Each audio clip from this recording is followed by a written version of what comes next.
It's round 11 of 21, which means one thing. Yep, the GP4 OC News is back for a remarkable 7th series, and this time the pilot episode is actually using the Sky Sports News format, unlike last season where my Mac had issues. This time around, that shouldn't be the case. As we arrive here at Hockenheim ahead of the German Grand Prix, the sign-ups for the 2020 season officially closed this past Saturday. So whilst we wait till next week to find out who will be the first to be announced in this year's silly season, let's take a look at what we know already going into 2020, along with all the rumours that have dominated the headlines. So without further ado, let's get underway with Series 7. Let's start off as usual with what we know. The first thing off the back is that one of the teams is having a rebrand next season. That team of course being Toro Rosso, who will be changing their name to AlphaTauri in order to promote Red Bull's fashion line.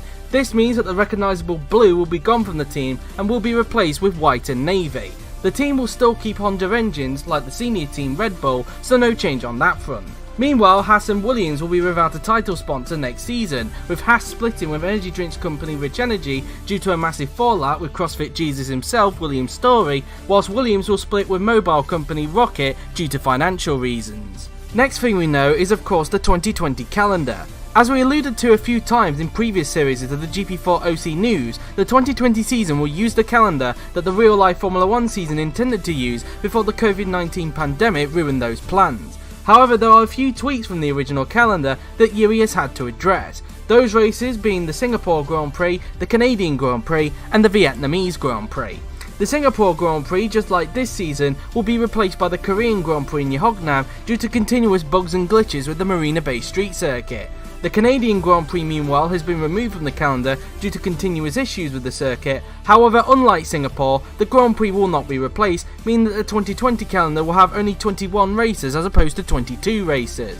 And finally, the Vietnamese Grand Prix, which has been a question mark for some time, will not be on the 2020 calendar and will be replaced by the first ever Portuguese Grand Prix in Portimao due to the Hanoi Street Circuit not being made yet for Grand Prix 4. It will host round 5 of the championship rather than round 3 in order to be a back-to-back with the Spanish Grand Prix, meaning that China and Zandvoort have been moved forward to rounds 3 and 4 respectively. The first ever Dutch Grand Prix was at one point a question mark due to the track's DAT file. However, after a few tests with the track's new DAT file, Yuri will be keeping the Grand Prix on the calendar. He still needs to do a few more tests with it, however it is more likely that the Dutch Grand Prix will happen. And of course the Brazilian Grand Prix will again be the last race rather than the Abu Dhabi Grand Prix due to a vote that was made back in 2009 to make Interlagos always the finale. However, it will be the last time that Interlagos will have the right to always be the finale due to the next thing that we know about, and that is that the 2020 season will be the last season to use car performances based on real life. The 2021 season will be the first season to use fantasy car performances, or as everybody has been dubbing it, the fantasy era, meaning that the series will no longer be basing their car performances and even their calendar on the real life F1 season. Interlagos, as mentioned earlier, will no longer be having the right to always be the last GP from 2021 onwards. However, that doesn't mean that it will never be the finale from the 2021 season. It means that the series is more open to having other races being the finale than just Interlagos. The fantasy era coming in 2021 means that the 2020 season will be the final season for Mana, who unlike in real life will have a proper send-off from the OC rather than what happened in real life where the team went bankrupt and ended up folding. They have done this by running a special livery for the season, which has the messages "Thank you for the memories" on the side pods and "One last hurrah" on the back of the rear wing. Mana will be hoping to end their final season in 2020 with a bang. And the final thing that we know about involves one of the 2019 top class drivers. That driver in particular being Matteo Catalan, who will not be competing in the top class in 2020 as a result of him forgetting to sign up in time. Matteo, if you have seen the OC Discord, has recently been memeing himself about him forgetting the sign-ups. At least he was able to see the funny side of it. Hopefully we will see Matteo again in the top class in the future, however for now at least he will not be on the top class grid in 2020. So they are all the things that we know about going into the 2020 season. So with those out of the way, let us have a look at the pick order and the rumours that have dominated the paddock. We will start off with the pick order, which is on your screen right now. For anyone who needs a reminder, the pick order is based on the number of number 1 picks each team received, with those being tied on the same amount being based on the number of overall picks. Mana have the most number 1 picks with 10, followed by Williams and AlphaTauri who both have 9, with Williams being ahead due to them having more overall picks. Haas and Alfa Romeo are tied on 7, with Haas being ahead on overall picks, with Renault in 6th place on 6. Racing Point, McLaren and Ferrari are tied on 4, with Racing Point being ahead on overall picks, with McLaren being ahead of Ferrari on overall picks. Red Bull are 10th with 3, and Mercedes are last with 2. This pick order is of course crucial because it can determine if people's number 2, number 3 and number 4 picks are eligible for them to get. Now with that out of the way, let's look at all of the rumours. Starting off with the top 3 teams, Mercedes, Ferrari and Red Bull. Mercedes are more likely to retain their current lineup of Franco Lopez and Amar Khan to the shock of pretty much no one. However, it's Red Bull and Ferrari which could get interesting. Red Bull are more likely to retain Miklos Gal for an unbelievable 9th successive season. However, Franco Gamba is still a bit of a question mark given the Italian's shaky season despite taking a win at Australia. If Franco doesn't get retained or even get to see in 2020, then Franco himself has said that he could possibly retire from the OC. However, whether he will or not is another question. So if Franco gets dropped from Red Bull, then who will replace him? Well, the man who missed out on a Red Bull seat for this season, Jay McKenzie, who as everybody knows by now is currently frustrated with his current team Renault, and it looks more likely that he will leave the team at the end of the season regardless of whether he gets the Red Bull drive or not. If Franco however gets retained, then it is more likely that the 2-time world champion would be out of a drive in 2020. However, only time will tell what will happen with the Austrian energy drinks company. Ferrari on the other hand is even more interesting, because while it is highly likely that Laura Chung will remain with the team for another season, it's her potential teammate that could be a question mark. Before the silly season began, a lot of people thought that Joseph Willows would remain with the team for a 10th successive season. However, to the shock of everyone during the sign-ups, it seems highly likely that the 2-time world champion's time at the Prancing Horse may be coming to an end, with rumours about him joining another team. More on that later.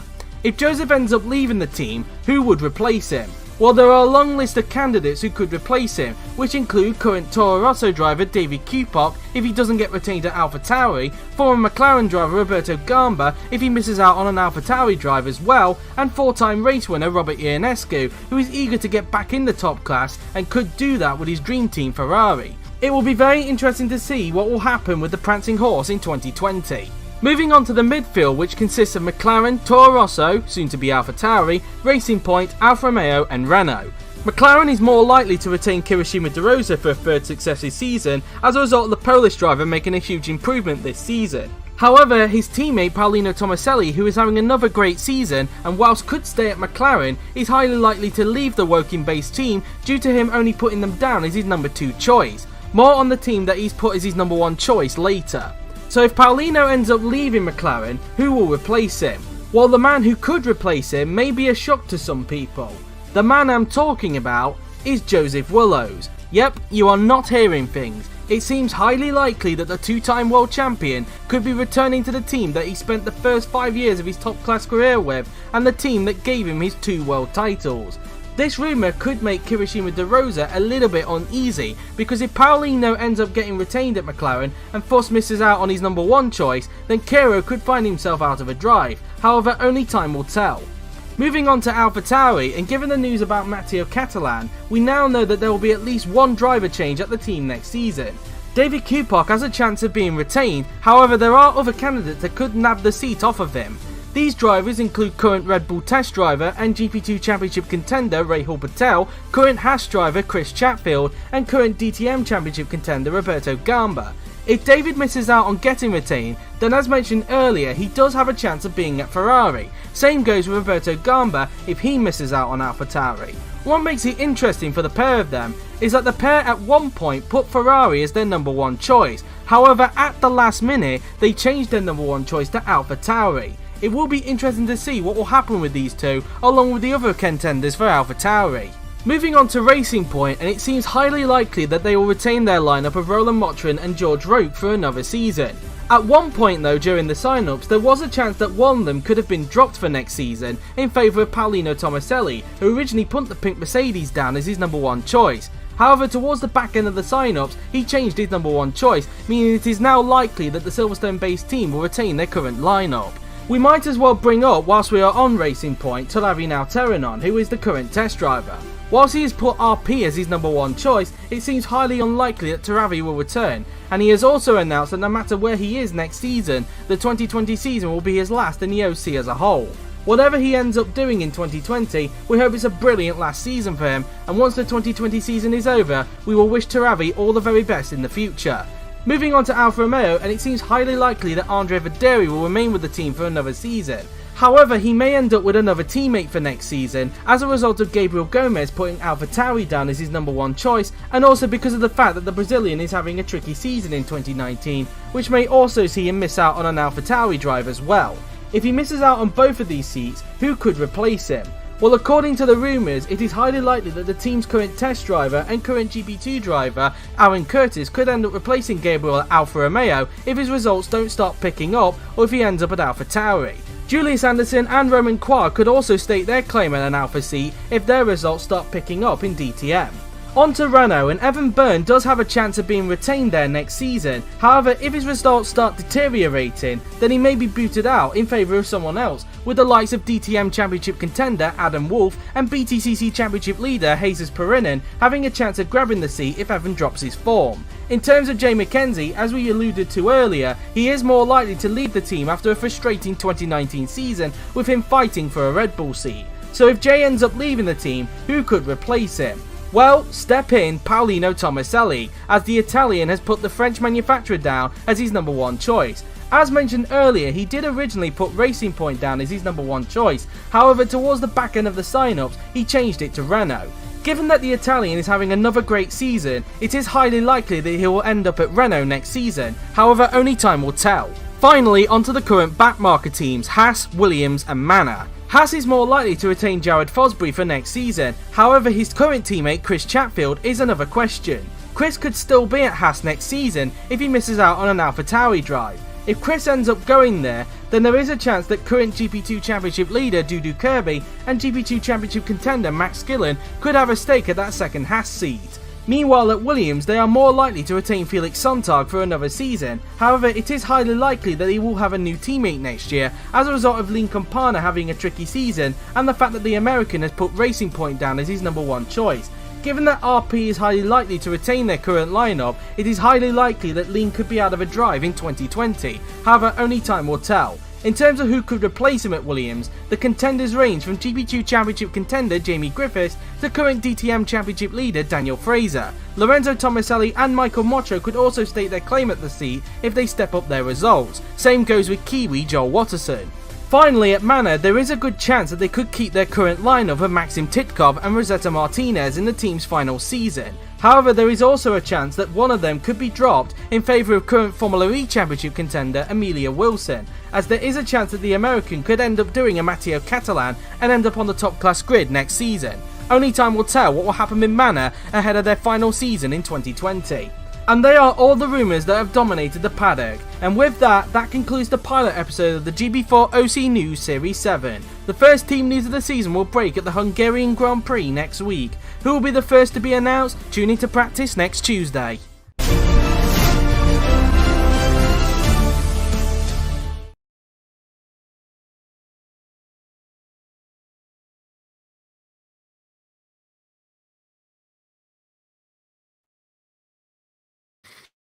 And now you're hearing my voice again.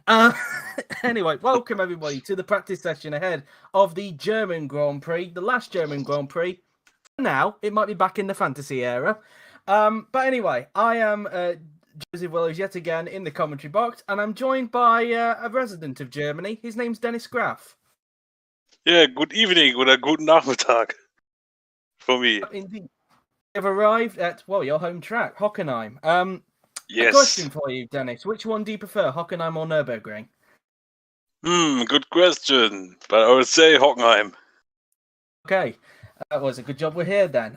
So anyway, we're here for the practice session. As you would have heard, the pilot episode of the GP4 OC News Series 7 has just been released with some of the rumours. So let us know what you think of some of the rumours out there and potential moves that could happen. So we are here at Hockenheim. We're still waiting for the screen share, Yuri, before you move on. Yeah. So you're on the loading It's screen. on YouTube, but not here. Yuri might have... there we go. Here we go. Now. It was, I think it said it was sunny for that session anyway. So anyway, we are now here in the garage because we've now got the screen up on our screens. And So anyway, the tyres we are using here at Hockenheim is the hard tyres, and we do have two test drivers in the car today. One of them, as you would have expected, because he's in the commentary box, is Dennis Graff driving the Williams, and we also have Rahul Patel in the Red Bull today. They both requested to be in the cars today, and they are indeed. Now, another thing I do want to point out as well is that one of the drivers has a special livery for today. That driver, of course, being Felix Sontag. You'll be able to see that livery in just a little bit when we get to him. But we've got Gabriel Gomez first on the racetrack. That's Dennis Graff. That's Chatfield. That's Carr. That's Lopez. As you can see, the Mercedes does have its front wing, by the way. But here is Sontag's livery. Now, the colour scheme of it is based on its 2006 colour scheme. Not the patterns in general, but the colour scheme of it. Because, of course, back in 2006, Felix was at Williams, and it was where he got his first win back in 2006. So it's kind of to commemorate that. And because it's his home race, it kind of made sense as well. So Sontag is out on the track with a special Williams. He's the only one running it. His teammate Lincoln Parner just keeping the standard livery.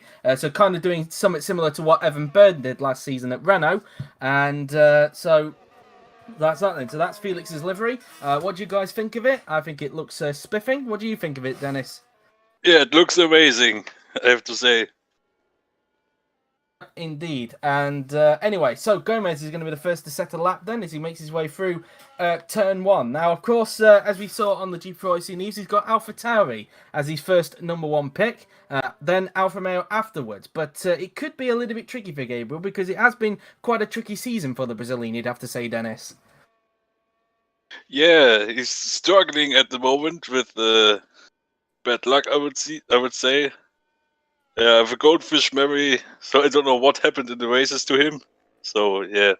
Well, he has been involved in quite a lot of accidents, especially at the last race at Silverstone where he took out Amar Khan. And I would have assumed that the British fans would have probably been unhappy with Gabriel after that one. Yeah. He'll probably want to move on from that one as quickly as possible. We are here at Hockenheim, of course. As I mentioned, this is the last German Grand Prix for now, because, as I said, it might be back for the fantasy era. We'll have to wait and see, of course. But in the current era that we're living in, the real-life performances era, then, yeah, it is the last in that era. But maybe not the last for the OC. We'll have to wait and see. His car makes a move there on one of the Haas drivers. I think that looks like, judging from the helmet, that looks like Chris Chatfield. He's trying to get by. They're still actually side by side, in fact. So a little bit of a race going on there. Gomez goes to the top at the moment. Catalan goes second place, the man who will not be on the top class grid next season. Graff is in third. Motrin only fourth with that lap there. But yeah, Catalan is not going to be on the grid next season. And, well, it's because he missed out on the science, because he forgot. And anybody who has been on the OC Discord would have seen that he's been recently memeing himself recently when it comes to it. So, yeah, so a bit of a shame that he hasn't signed up because he has had a very good season, Dennis.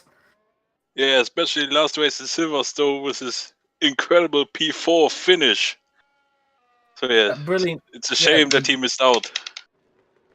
Obviously, with his brilliant defending that he did on both Gamba and Chung. But, of course, Catalan is not going to be on the grid next season because he missed on the sign-ups. But hopefully, we will see him again in the future. Patel went second there, we just saw there. Kupok goes into fourth position as his teammate Catalan made a little bit of an error there, going out of the Mercedes grandstand area as he now makes his way into the stadium section.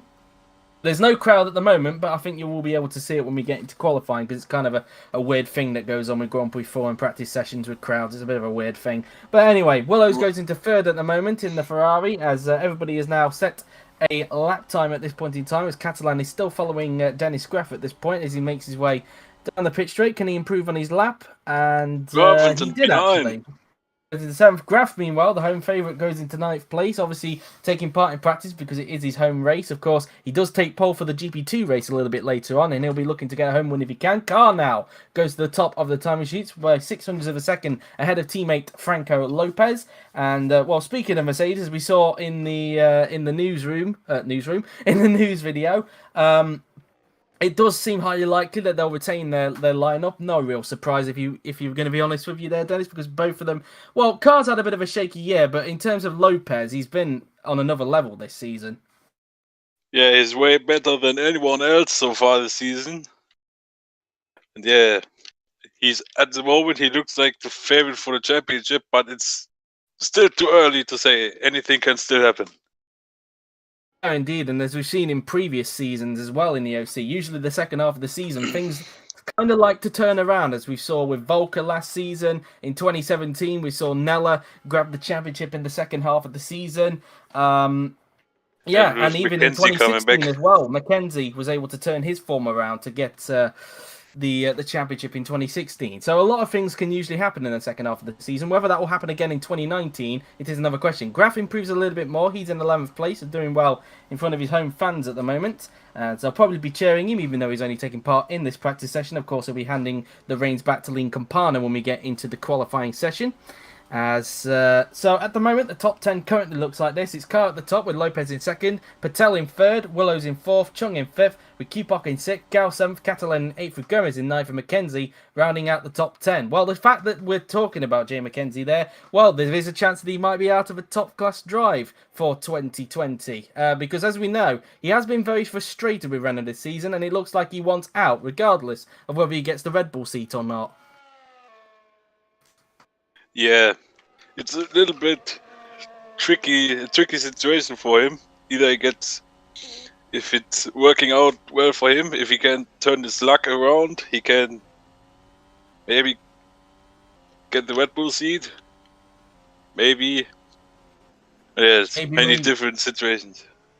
Maybe. I mean, obviously, last season, Jay Mackenzie was challenging for a Red Bull seat, and he just obviously missed out in the end. And he'll be determined this time not to miss out. Although, having said that, of course, as we alluded to, it looks like he might be out of Renault. So it's kind of, in a way, might be Red Bull or bust for Jay. We'll have to wait and see. Catalan, meanwhile, doesn't improve, remains in 8th position at this point in time. Of course, this team is rebranding to AlphaTauri next season, as expected, of course. So we'll be seeing the white and navy livery. I did see there was a little bit of a debate there about their 2020 livery, because it was a bit of a hit and miss, that one was. I personally liked the 2020 livery, but I know that others didn't. Did you personally like it, Dennis, or were you in the hate category with that one? I did like it. Yeah, I did like it. One thing I will say, though, is that as Gal there nearly made a little bit of contact with the home favourite, I'm pretty sure the German fans would have been unhappy with him if he tried to do that. But anyway, Sontag's coming into the pits this lap anyway, and I'm pretty sure that Gal will probably get him on this straight anyway, going into the hairpin, unless Sontag decides he wants to defend. Although, having said that, Gal isn't really trying to dive him at this point, so he's probably, in fact, he's coming into the pits anyway, so it's a bit pointless at the moment, at this point in time. So, yeah, one thing that was surprising about AlphaTauri is how high they are in the pick order. Because before the sign-ups began, I thought they'd be probably middle of the road somewhere like that. But very surprising how they're a bit higher than the likes of Haas and Alfa Romeo. I found that very surprising. I think I did see a few people were also surprised about that as well. Yeah, very. I think many people are interested to get the drive into AlphaTauri. Yeah. Yeah, it's a bit it's very interesting. Meantime, Titkov is currently finding himself in 11th so far in the manor. I already wanted to mention it, but yeah, he's currently ahead of Graf at the moment. And Tomaselli, meanwhile, and De Rosa, the McLaren's not really getting up to speed unless they're just doing race runs at the moment. They might find their pace during qualifying, as we ride on board with Catalan, who's so far up on his personal best in the first sector as he makes his way towards the Mercedes grandstand, which is probably where they'll be cheering the Mercedes team. Of course, Mercedes running that special front wing that they had, like they had in real life. I think both Lopez and Carl will be hoping that the same sort of bad luck that the Mercedes had in real life in 2019 doesn't happen to them in the OC. We'll have to wait and see on that. But at the moment, they currently won 1-2 in this session, so a good start for them at the moment. But of course, this is only practice. We're still yet to get through qualifying, and of course the race, which happens tomorrow. Willows, meanwhile, who's being a little bit held up by Evan Byrne, he's coming into the pits this lap. I wonder if he'll pass Byrne anyway. He should be able to, judging from the power that the Ferrari engine is able to produce next in the back of that Ferrari. Well, speaking of Willows, it looks highly likely that he might be out of Ferrari. So if he does end up leaving Ferrari, would you say that maybe Willows' case, it might be seen as a failure for him to go to Ferrari? Because when he joined the team back in 2011, his target was to win the World Championship with Ferrari. And despite coming close on a few occasions, he hasn't really been able to do so this season. This season potentially could be his last chance to be a World Champion with Ferrari. Otherwise, he'll probably see his time as a bit of a failure, you'd have to say, Dennis. Yeah, for every top driver, it's of course the target to win the championship. And if you have many seasons with the team and you didn't make it, yeah, you can see it as a failure there. Well, unless he wins this season's championship, then it won't be. It'd be kind of poetic if he does, but if he doesn't, then it probably would be seen as a bit of a failure because, of course, he is rumoured to go back to the team that he won his 2 World Championships with, McLaren, because of the fact that Paolino Tomaselli is rumoured to possibly be Jay Mackenzie's replacement at Renault. We'll have to wait and see on that, of course, over these next 10 weeks, which should be very exciting. What makes it interesting as well is that I found this, obviously with the calendar that we've got for 2020 as well, I realised as well that the pilot episode will be out for the British Grand Prix next season rather than the German Grand Prix, because of course we don't have Germany, of course, but Silverstone always used to be the race that happened just after the sign-ups got open. As much was a bit of a moment there as Lopez tried to overtake him there. But yeah, it was...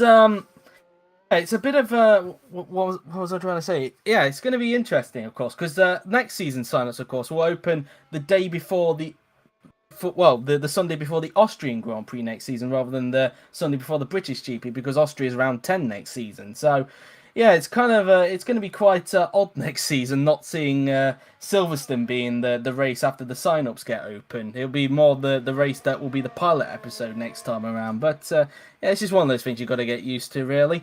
As meanwhile, we look at Laura Chung, who currently finds herself in 4th. Obviously, she's more likely to remain at Ferrari next season. I'm to be honest with you, I'm a little bit surprised that she put Ferrari as a number 1 choice, because I honestly thought she might have gone with another team. But clearly, she's obviously is committed to Ferrari and probably hoping to win a championship with them in the future. Who knows, really? But anyway, as Graf now, then he just made a little lock up there. I just noticed they're going into the hairpin there, so a bit of an error there for Dennis Graf, as it looks like he's probably not going to improve on this lap. Still lying in 12th though, so he's still doing quite a good job. I'm not trying to big you up there or anything, or Dennis. I'm just hinting. It's still good. It's still a decent performance at the moment for you in the Williams. Currently outpacing Sontag, who seems to be struggling so far in this practice session. If you look back at Laura Chung, who's just come out of the first sector, 1/10 down on car in the first sector there, and. So now we go down towards the hairpin, and yeah, I did notice that as well. That's a good point with the sign-ups there. For what makes it very interesting is that Julius Anderson didn't put Renault down as his first choice. So the whole meme about Julius to Renault is probably dead now as a result. So because he actually put Alfa Romeo down as his first choice this time by, and as mentioned in the pilot episode, he could have a chance to go to Alpha, providing that his results start picking up in DTM, which he has been trying to show signs of, but he seems to be getting quite a bit unlucky at times. So we'll have to wait and see how he does in these last 6 races of DTM, of course, because as mentioned, there's only 6 races left. They've got Istanbul, then Montreal, then the TBA race in America, which is between COTA and Road America. We'll have to wait and see which one of that one gets voted the most by the time Montreal is finished, of course. Then they go to the old layout of Hockenheim before they go to Spa, and then, of course, Monza being the finale. So now we ride on board with Franco Lopez, who's not going to improve. He remains in 2nd behind teammate Almar Cars. We now look at George Roque, who is now coming up towards Hairpin, who we have to say had a very good race at Silverstone, but he did feel a little bit disappointed at Silverstone because he was expecting a little bit more, but he did show some good pace at Silverstone, some very encouraging pace, probably the pace that we saw from him last season when he was at Haas.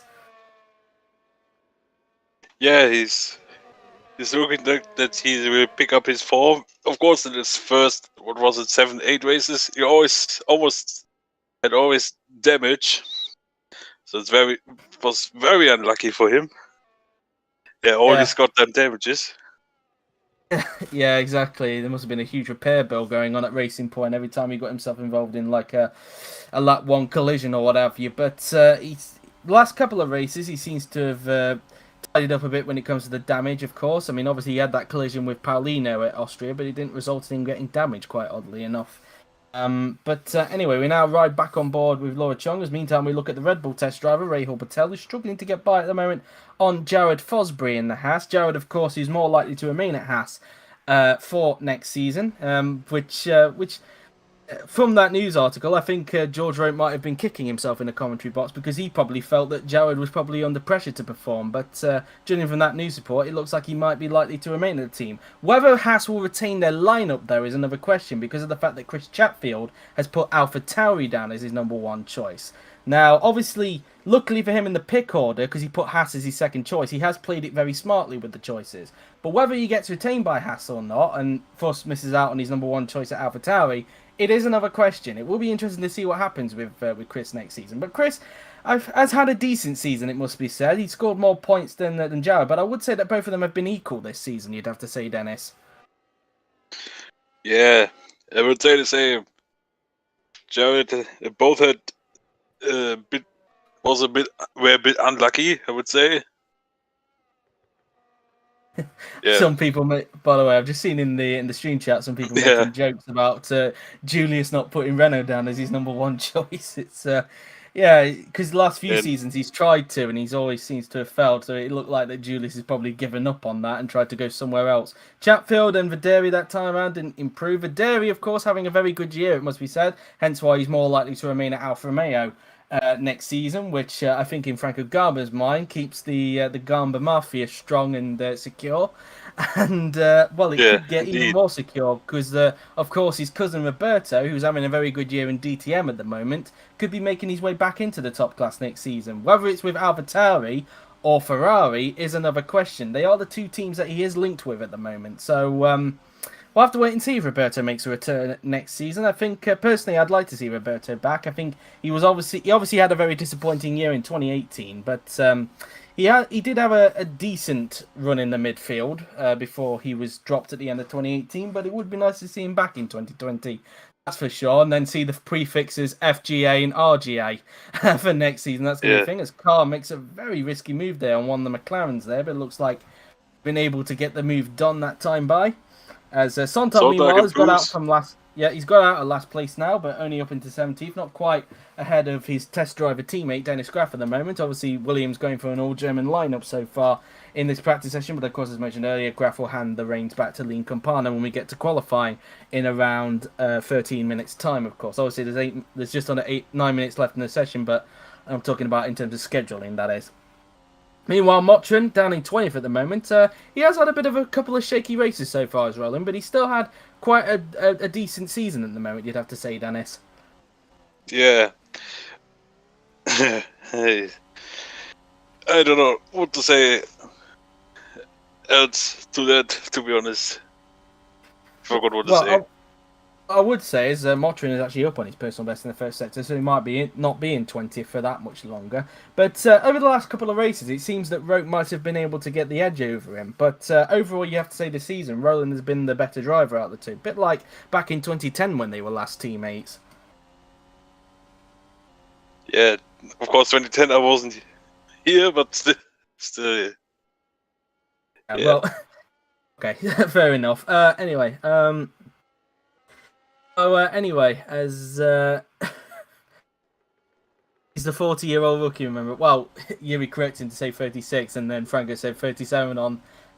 He was actually born on New Year's Eve, Andre Videri. God, I learn something every day. That's imagine if he was born on New Year's Day, to be honest with you. Well, then I actually have an auntie who was born on New Year's Day, so it's actually quite common. And I actually do have a good friend, in fact, who was also born on New Year's Day as well. So it's quite a common day, to be honest. But imagine if he was born on Christmas Day, I probably could have said. Motrin does improve, but only up to 17th. So not really that much of an improvement that we were expecting there from Roland. So, as Rob in the comments there, after probably just rewinding to check the pilot episode, I'm ready for the Great Ferrari Master Plan. Well, of course, Rob is rumoured to is a contender for Ferrari next season. Whether he will get the drive or not, it is another question. We'll have to wait and see on that. Because of course, there are other three contenders who could be Lowe's teammate next season. As Lopez, meanwhile, goes to the top of the timing sheet with a 1:11.9, so he breaks into the 1 minute 11, so again in front of Elmar Carr.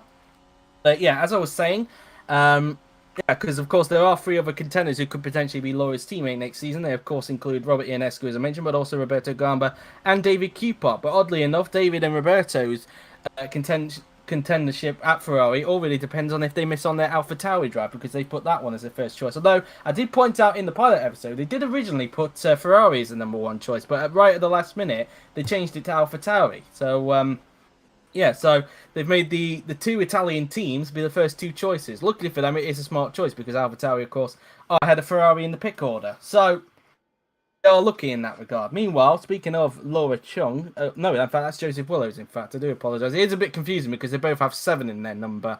And from a distance, they both look like the number is similar. But it's Willows. Well, he was struggling to get by Jared Frosbury, who was at one point a Ferrari test driver. That's how he broke into the OC, to be honest with you.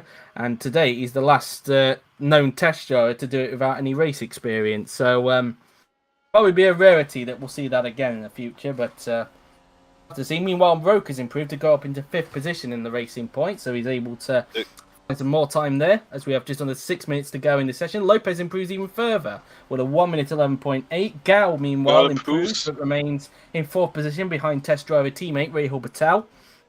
And Patel, of course, it's quite ironic that he's in the car. In fact, here he is. Speaking of which, we were going to talk about him before we switched there to Roland Watcham, but obviously, he is in contention for potentially an AlphaTauri seat, and now that we know that at least one of the seats is up for grabs, given that Matteo Catalan missed out on the sign-ups, could you potentially see Ray Hall in the top class next season, Dennis, or do you think that somebody else could nab it?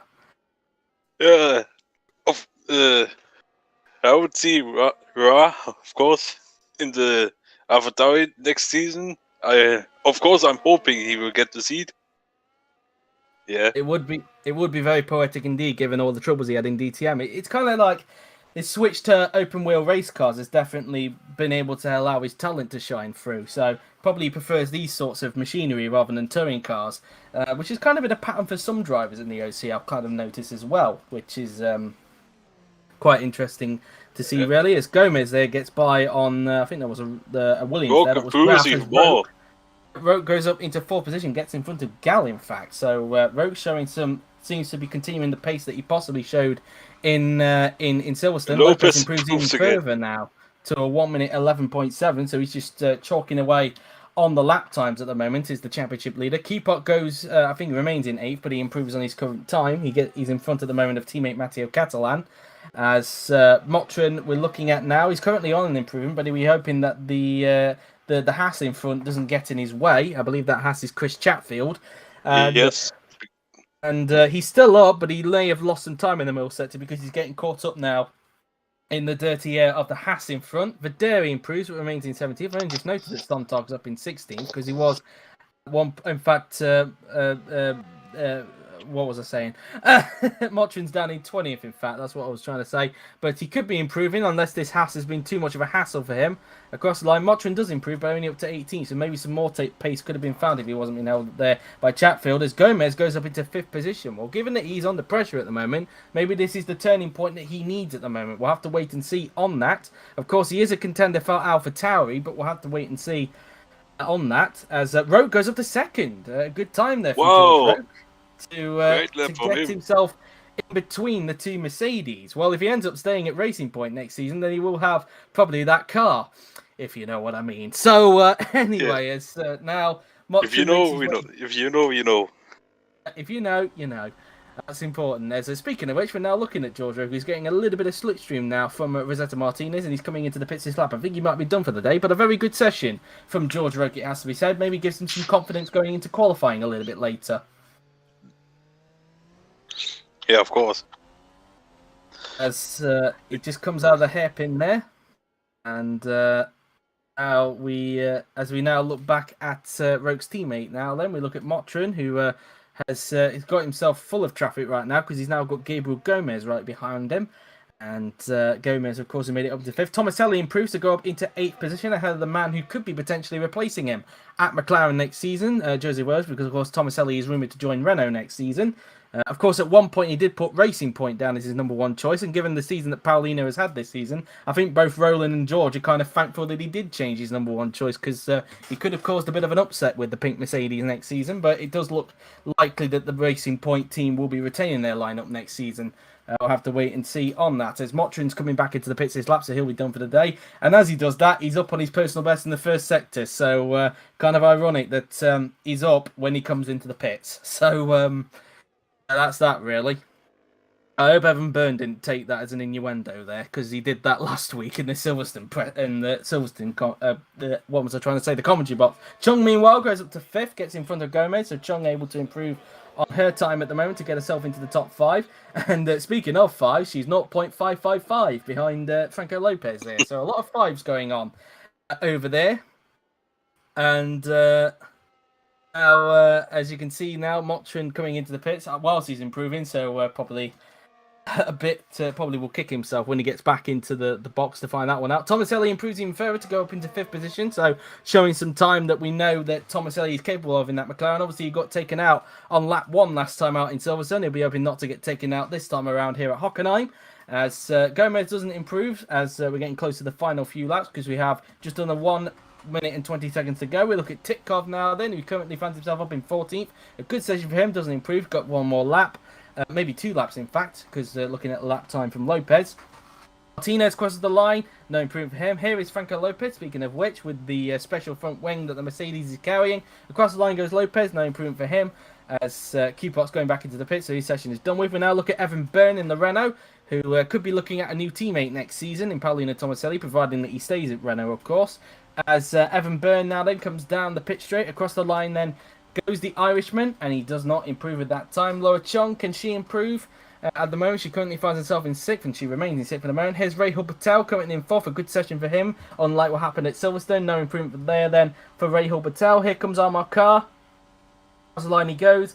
No improvement for him. Here's Joseph Willows, who is on an improvement at this point in time. Currently finds himself down in 9th, so let's see how much of an improvement this will be for the 2-time champion, as Willows now then comes across the line, and where's he going to go? And he in fact lost time in the last sector, so he remains in 9th. He's got 1 more lap left, unless it said pit on his death panel. I didn't quite catch it there. Catalan, across the line he goes with just under 30 seconds left. No improvement for him. Tomaselli remains in 5th. Fosbury on an improvement, but let's see if he can hook it up in the last sector. We did see a lot yesterday in GP2 that the drivers seem to lose a lot of time in this last sector. It might be the same thing here with the top class. Across the line goes Fosbury. He improves to go up into 14th, so an improvement there for Fosbury. Gomez across the line remains in 7th position. Here comes Maxim Titkov on his potentially his final lap. It could be even his penultimate lap. We'll have to wait and see. Titkov across the line as we've got 3 seconds left. 2, 1, 0. Checkered flag is out, and that's the end of the session. Gomez was the last one to cross the line.